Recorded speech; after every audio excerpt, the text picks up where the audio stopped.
Success mantra, we shape future. Hello everyone, welcome you all in today's the Hindu news analysis. So आज के the Hindu में काफ़ी कुछ था बात करने के लिए, लिटरली काफ़ी कुछ है। कल वर्ल्ड पॉपुलेशन डे था 11 जुलाई एंड आज मलाला डे है, तो प्लीज़ इन सब चीज़ों को भी ध्यान में रखो कि और द हिंदू में तो मलाला डे पे क्विज भी आया है और पॉपुलेशन डे पे लगातार दूसरी बार आर्टिकल है। मेरे पास एक क्वेश्चन भी आप लोगों के लिए इस पर्टिकुलर डे के पर्सपेक्टिव से, ठीक है ना। चलिए, तो कुछ टॉपिक्स हैं, पहले उन पे बात करते हैं कि क्या क्या टॉपिक्स हमारे लिए आज के लिए इंपॉर्टेंट हो रहा है। इसमें एक टॉपिक मेंशन नहीं है, वो लास्ट में आपको मिल जाएगा। पहला है Supreme Court ask ED chief to quit but upholds amendments. 2019 में अमेंडमेंट किया गया था ईडी में, तो देखेंगे कहीं ना कहीं ये कहा जाए तो इट्स मोर लाइक कि क्या कर रहा है Supreme Court. You can ask on this point कि भाई आप प्रॉब्लम नहीं सॉल्व कर रहे हो, you are just doing the things like let it go, ये वाला पॉइंट चल रहा है। तो देखेंगे कैसे है, I will show you how. What is the legal row between the farmers and PepsiCo, ये थोड़ा इंपॉर्टेंट है, पेटेंट से रिलेटेड है, इसको पढ़ना पड़ेगा। ये लीगल न्यूज भी आप इसको कंसीडर कर सकते हैं। नेक्स्ट है आपका 415 million Indians came out of the multi dimensional poverty. तो देखेंगे पॉवर्टी रिलेटेड बातें करेंगे, लास्ट ईयर क्वेश्चन भी आया था हंगर इंडेक्स पे। GST council 28% tax on online gaming, casinos and horse racing, जो प्रोबेबल गेम्स हैं उन पे भी बात हो रही है इसमें, तो ये सब देखने की कोशिश करें। सॉरी देखिए, ये केस था doctor Jaya Thakur versus union of India का। इस केस में जाने से पहले ये समझो कि ये जो केस था ये पिटीशन क्वा वारंटो की पिटीशन थी।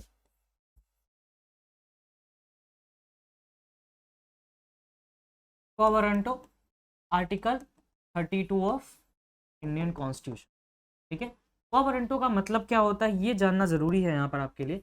क्वा वारंटो का मतलब होता है बाय व्हाट अथॉरिटी। अब क्वा वारंटो का पिटीशन क्यों फाइल किया गया? 5 रिट्स होते हैं, हेबियस कॉर्पस, मैंडामस, प्रोहिबिशन, क्वा वारंटो एंड रिट ऑफ सर्शियोररी। तो ये पढ़ते होगे जब भी आप पॉलिटी पढ़ते हो, लेकिन ये क्वा वारंटो प्राइमा फेसा अभी के लिए इंपॉर्टेंट है। तो देखो कि इस केस में doctor Jaya Thakur versus union of India में इस चीज को कहा गया कि भाई जो ईडी होता है उसका टेन्योर 3 साल एनुअली एक्सटेंड हो सकता है 3 बार। बट सुप्रीम कोर्ट ने कहा था लास्ट टाइम ही कि संजय मिश्रा साहब जो है ईडी वाले, कि इनका टेन्योर इलीगल है, इनको अब एक्सटेंड नहीं करना चाहिए, लेकिन सरकार करती गई। Everyone knows their whims and senses satisfy होते हैं एंड न्यूज़पेपर में डेली आता है टू बी प्रिसाइज, ठीक है। तो इस पर भी सुप्रीम कोर्ट ने संज्ञान लिया और फिर फाइनली इन्होंने कहा कि नहीं नहीं, इनका टेन्योर जो है वो इलीगल है। अब क्यों क्वा वारंटो का पिटीशन कैसे फाइल हुआ? तो क्वा वारंटो का पिटीशन इसलिए फाइल हुआ क्योंकि she was asking by what authority that very particular person is holding the ED post, ठीक है। तो कहीं ना कहीं सीबीआई का अगर देखोगे आप, तो सीबीआई का जो अपॉइंटमेंट होता है पर्सन का वो काफी पार्शियल है, ठीक है, काफी दिखता है कि हाँ कौन कर रहा है, क्योंकि एलओपी है उसमें, लीडर ऑफ अपोजिशन है, प्राइम मिनिस्टर है एंड सुप्रीम कोर्ट के जज साहब, चीफ जस्टिस ऑफ इंडिया है, या फिर उनके द्वारा रिप्रेजेंटेड कोई एक पर्सन होगा। वहीं पर अब अगर आप आगे जाके देखोगे इसमें ईडी में ऐसा कुछ नहीं है, सीबीसी के मेंबर्स मिलेंगे आपको बस, और कोई नहीं इसमें मिलेगा। तो ये भी चीज देखने वाली बात है। बेंच ने कहा है कि सर्विस एक्सटेंशन का गलत था, ये इलीगल है, तो यहाँ पर रिट ऑफ क्वा वारंटो फाइल हुआ था, इसको आप याद रखेंगे, पहली बात। दूसरी बात, सीबीआई के बारे में पढ़ते हैं। सीबीआई का जो है करंट अवतार जो है इसका अप्रैल 1963 में आया था, जिस साल सीबीसी का एक्ट इम्प्रोवाइज हुआ था या फिर इंट्रोड्यूस हुआ था कह लीजिए, या फिर Delhi special police establishment act 1947 के बाद वाला 1963 वाला, वो इसी के बाद आया था, ठीक है। तो इसको देखते हैं अब अपन। तो ये चीज है, सीबीआई का जो करंट अवतार है वो दिल्ली पुलिस स्टैब्लिशमेंट अमेंड 1946 का है। It is now under the ministry of personal and department. ED जो है वो फाइनेंस में है, याद रखना। ये आरटीआई से एग्जेम्प्टेड है। अगर आपको जानना है कि क्या क्या आरटीआई से एग्जेम्प्टेड है, refer schedule 2 of RTI. Schedule 2 जो है आरटीआई का वो बता देगा आपको कि क्या क्या चीजें एग्जेम्प्टेड है, उसमें ईडी भी है। Appointment of the CBI director, तो सीबीआई डायरेक्टर का appointment Delhi police establishment act के तहत होता है and there bought in by the Lokpal and Lokayukta act से भी उनको बॉट इन किया जाता है। लोकपाल एंड लोकायुक्त बोले तो ओम्बड्समैन, पिनाकी चंद्र घोष का नाम आपको याद रहना चाहिए, महाराष्ट्र का याद होना चाहिए। Appointment is done by the centre, 3 member appointment committee होती है। ये 3 मेंबर कमेटी आपको प्राइम मिनिस्टर है, लीडर ऑफ अपोजिशन है, और एक सुप्रीम कोर्ट के जज साहब हैं, चीफ जस्टिस ऑफ इंडिया, या फिर उनके द्वारा रिप्रेजेंटेड कोई एक पर्सन होगा यहाँ पे। सीबीसी का मतलब इनको फिक्स किया गया टेन्योर 2 साल का, भले एनुअल एक्सटेंशन इनको दिया जा सकता है। When matters land in supreme court, जब 2019 में इनमें अमेंडमेंट किया गया कि 6 मंथ्स का टेन्योर रिमेनिंग था, तो उसको दोबारा हम सीबीआई के चीफ के लिए कंसीडर कर सकते हैं। तो कोर्ट ने रूल किया था कि भाई 2 साल का, एटलीस्ट 2 साल का तो टेन्योर दो, कि 6 महीना 5 महीना क्या होता है। अब बात करते हैं एनफोर्समेंट डायरेक्टोरेट की। तो एनफोर्समेंट डायरेक्टोरेट जो है वो आपको रेवेन्यू और फाइनेंस मिनिस्ट्री के अंदर आता है, पहली बात। दूसरी बात ये है कि it is responsible for fighting economic crimes, Pema PMLA prevention of money laundering act 2002 और 2005 वाला भी इसमें याद रखना है। 2019 में भी इसमें अमेंडमेंट किया गया था। फिर prevention of money laundering act आपको पहले भी कर चुके हो, लास्ट ईयर भी ये न्यूज में रहा था ऑन 28 जुलाई कि prevention of money laundering act में पीएमएलए में जो बेल प्रोविजंस नहीं है, ठीक है, इसमें डुअल कंडीशन सेटिस्फाई करानी होती है कि you are presume to be guilty without proving innocent, ठीक है, पहले गिल्टी प्रिज्यूम किया जाएगा। इसमें कौन होते हैं? IAS IPS officers and also the ED के अपने कार्डर के ऑफिसर्स होते हैं। अपॉइंटमेंट ऑफ ईडी डायरेक्टर तो सीबीसी करता है भाई। यहाँ पर centre appoint the director on recommendation of committee with the CBC as a chairperson. 5 member committee होती है, बस आपको याद रखना है। और इसमें रेवेन्यू से, फाइनेंस मिनिस्टर से लोग इसमें आते हैं और डीओपीपी से भी लोग आते हैं और होम मिनिस्ट्री से भी आते हैं। अदर कमिटीज इसमें पर्सनल ट्रेनिंग और tenure should not less than 2 years और उसके बाद इनका एनुअल एक्सटेंशन होता है। इस पे ही बात थी भाई। अब 2021 के अमेंडमेंट को सुप्रीम कोर्ट ने कहा है कि नहीं, अपहोल्ड कर दिया। लेकिन एक बात देखने वाली बात है कि यहाँ पर ना एक एमिकस क्यूरी थे, केवी विश्वनाथन। जो amicus curiae basically the friend of court को हम एमिकस क्यूरी कहते हैं। एमिकस क्यूरी का बेसिकली काम ये होता है कि कोर्ट को असिस्ट करना। ये एमिकस क्यूरी उस टाइम पे सीनियर एडवोकेट थे सुप्रीम कोर्ट में। तो अब ये सीनियर एडवोकेट तो थे सुप्रीम कोर्ट में, अब करेंटली ये सुप्रीम कोर्ट में जज है।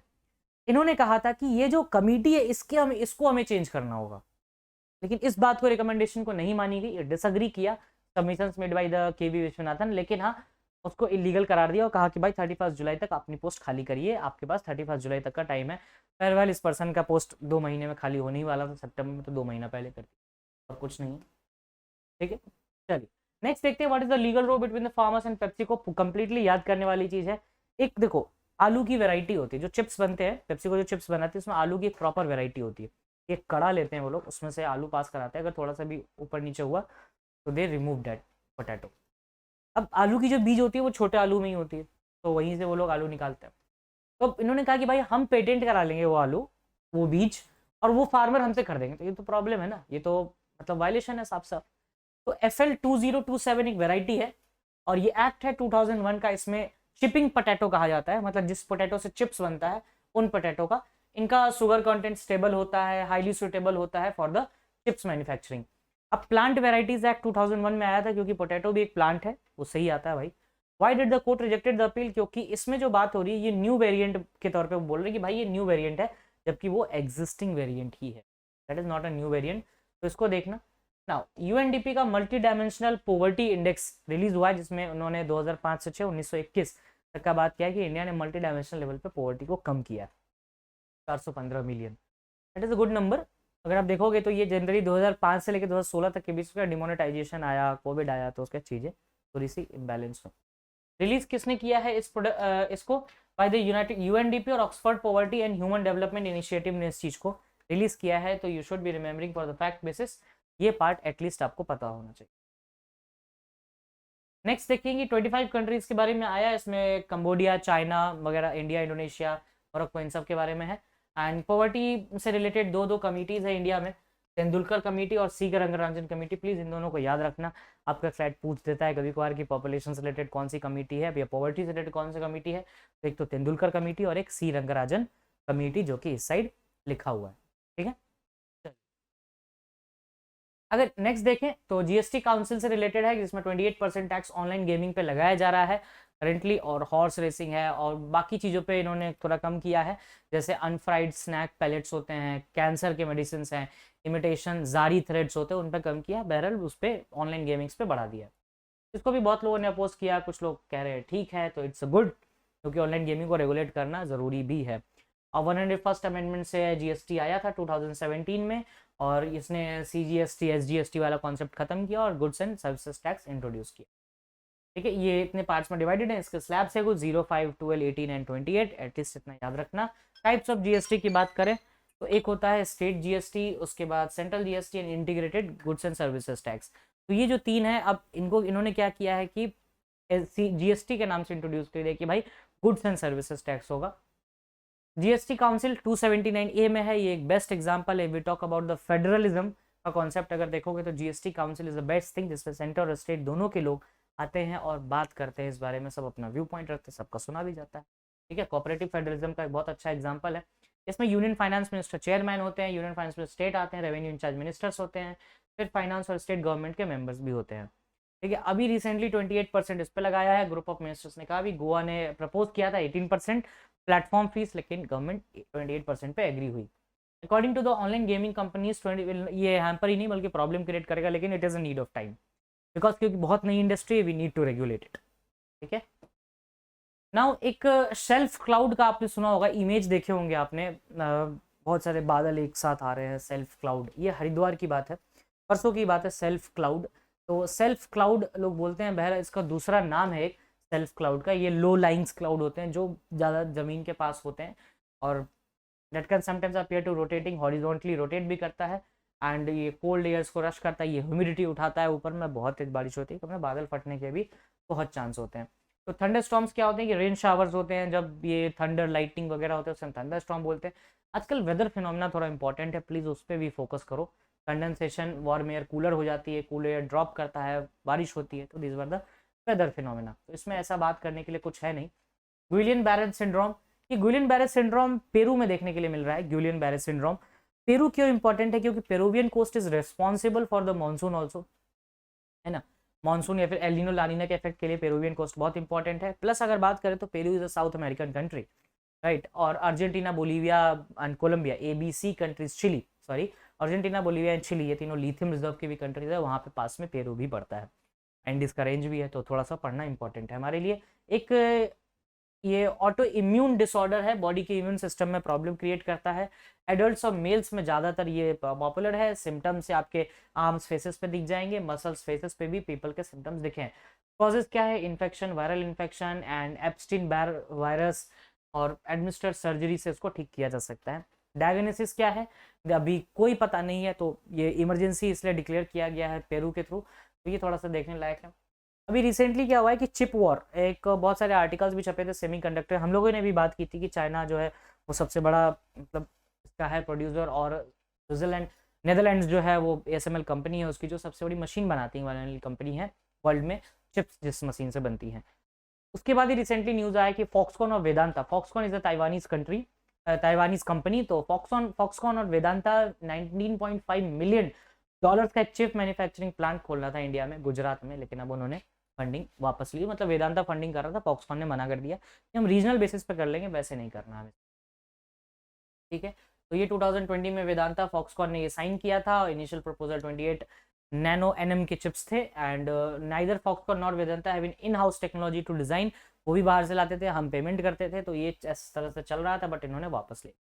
Now 3 topics are important. North Indian monsoon माहिम, ये न्यूज़ आया होगा कि हम बहुत बार पढ़ चुके हैं माहिम वाला, ऐसा कुछ नहीं कि नया है, अगर आप ध्यान से पढ़ो तो आप पढ़ चुके हो। इस बार के मानसून के रीजंस क्या है, एक तो हिमालयन रीजन्स में, जैसे हम विंड्स, वेस्टर्ली विंड्स का फ्लो है। दूसरा है ओवर हीटिंग ऑफ अरेबियन सी, इसके कारण ईस्टर्न में मानसून आता है, जो नॉर्थ ईस्ट इंडिया है। Third is Indian ocean dipole, ये हम पढ़ चुके हैं। And the fourth is El Nino Atlantic, और हम पहले भी कर चुके हैं, that's why I didn't bother कि ये बातों में आपका टाइम खराब होगा, पहले बहुत बार बता चुके हैं इस बारे में। ये 4 रीजंस है मेनली जिसपे ये एडिटोरियल में बात हुआ है, तो इन पे ही फोकस करना और कुछ नहीं। Demographic transition just for the 11 जुलाई के लिए आपको पढ़ना है, चंद्रयान 3। ये साइंस जिन्होंने भी मतलब डिजिटल न्यूज़पेपर लिया उनको पता होगा Chandrayaan 3, Chandrayaan 2 was the failure, और हम दूसरी ऐसी कंट्री बन जाएंगे जो सॉफ्ट रोवर मतलब लैंड कराएंगे फ्राइडे को, तो देखते हैं क्या होता है। एंड बताना कमेंट सेक्शन में 1 lunar day is equals to how many earth day, बात करेंगे जब लॉन्च होगा तो। Now this is about the Foxconn, Foxconn ताइवानी बेस्ड कंपनी है। चंद्रयान 3, दिस इज विक्रम, ठीक है। और उसके बाद what is the maternal mortality rate कितना है ये बताइएगा एडिटोरियल पढ़ के, ठीक है। What is the accepted level of NPK, nitrogen, phosphorus and potash, तो इसका एक बेसिकली यूरिया से रिलेटेड है। 2025 तक यूरिया इंपोर्ट के बारे में बात हो रहा है, ये बताना कितना रेशियो, ऐसे क्वेश्चंस पूछ चुका है CLAT. Atlantic declaration is an economic framework of the US with which country, it is with the UK। And So I think that's all for today, and if you have any doubt, you can mention in the comment section. Thank you. That's all from my side.